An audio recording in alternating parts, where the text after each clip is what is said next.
jasad keramat. Pulangnya jangan lupa membeli tomat.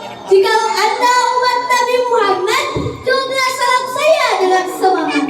Assalamualaikum warahmatullahi wabarakatuh.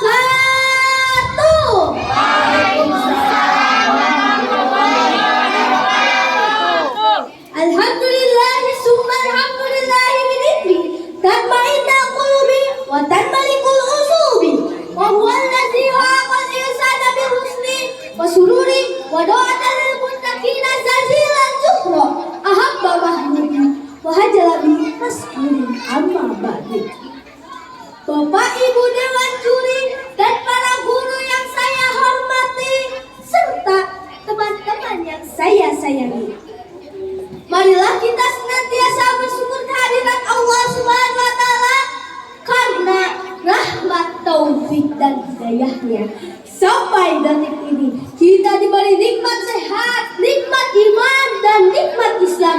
Biqaulina alhamdulillahi rabbil alamin. Salawat serta salam semoga tetap tercurahkan kepada junjungan kita baginda Nabi Muhammad sallallahu alaihi wasallam yang telah membawa kita dari zaman jahiliyah ke zaman Islam ya. Allahumma sholli ala sayyidina Muhammad sallallahu alaihi wasallam. Dewan juri yang arif dan bijaksana, hadirin sebangsa dan setanah air yang berbahagia. Saat ini kita sedang berada di era revolusi industri 4.0 yang merupakan the big bang of information, era mencabutnya media informasi dan komunikasi yang semakin mengagumkan. Media sosial menghadirkan kebudayaan yang sangat luar biasa. Hanya bermodalkan smartphone dan paket data, kita dapat menjelajahi dunia. Segala informasi mudah kita dapatkan.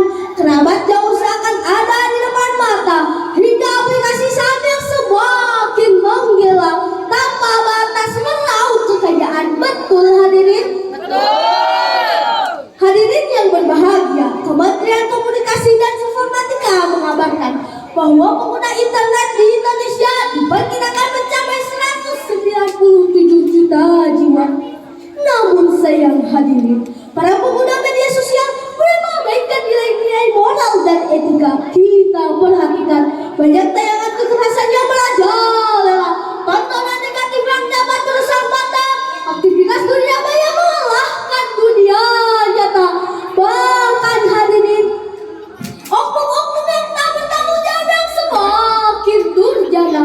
Untuk itu, pada momentum yang penuh dengan ukhuwah ini, izinkanlah saya menyampaikan pidato yang berjudul Etika Bermedia Sosial dalam konsep Al-Quran.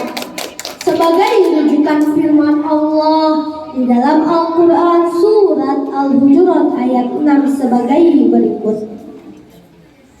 Bismillahirrahmanirrahim. Ya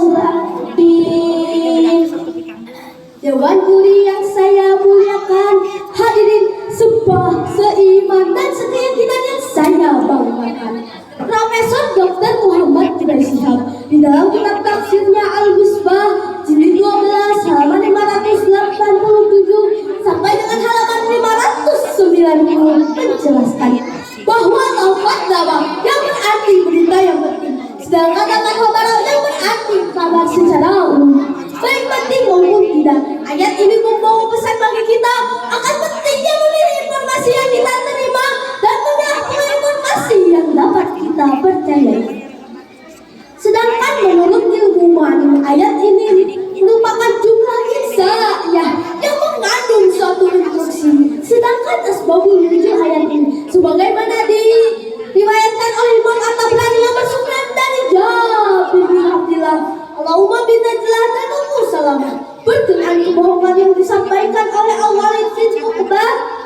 kepada Rasulullah.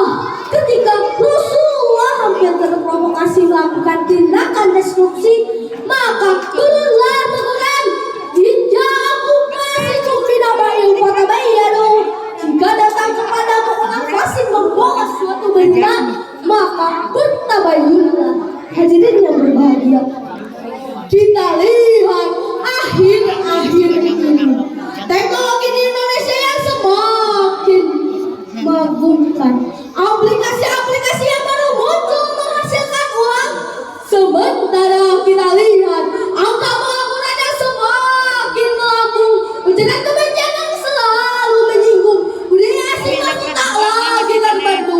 Bahkan hadirin, berita semakin hari semakin tak terhitung. Belum lagi akibat pergaulan bebas yang merajalela, timbul pembulian, perampokan, pembunuhan, bahkan sampai mabuk-mabukan di jalanan yang mengakibatkan keselamatan hancur tak karuan. Betul hadirin? Hadirin yang berbahagia, Kementerian Komunikasi dan Informatika.